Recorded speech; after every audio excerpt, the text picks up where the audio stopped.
মাত্র ১৯ বছর বয়সে বিশ্বকাপ শিরোপা, পিএসজির ইতিহাসের সর্বোচ্চ গোলদাতা, সাথে ফরাসি ক্লাবটির হয়ে একাধিক শিরোপা, নানা রেকর্ড।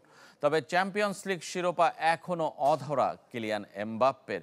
দল বদলে রিয়াল মাদ্রিদে এসেও ভাগ্য বদলালো না।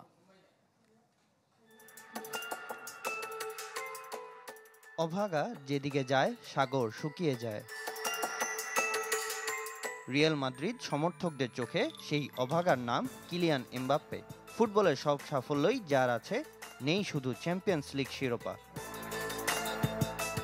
যে আশায় কয়েক বছর ধরে নানা নাটকীয়তার পর মৌসুমের শুরুতে ফ্রান্স ছেড়ে এসেছিলেন স্পেনে।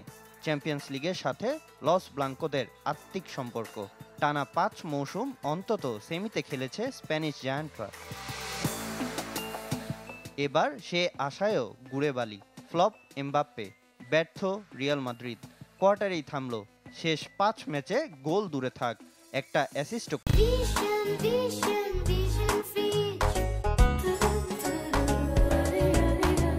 করতে পারেননি।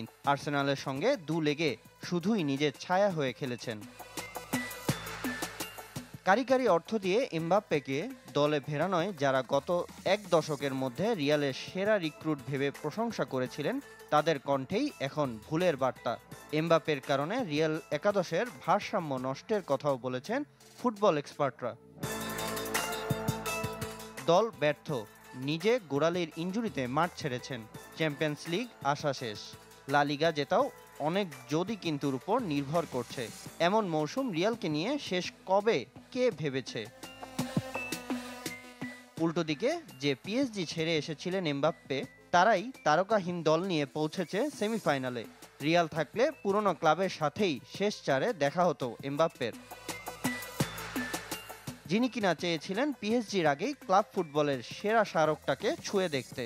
যদি সত্যিই এমন হয়, এবার পিএসজি জিতবে চ্যাম্পিয়ন্স লিগ, তাহলে নিজেকে সত্যিকারের দুর্ভাগা ভাবতেই পারেন এমবাপ্পে। সামিন ইয়াসার, চ্যানেল 24।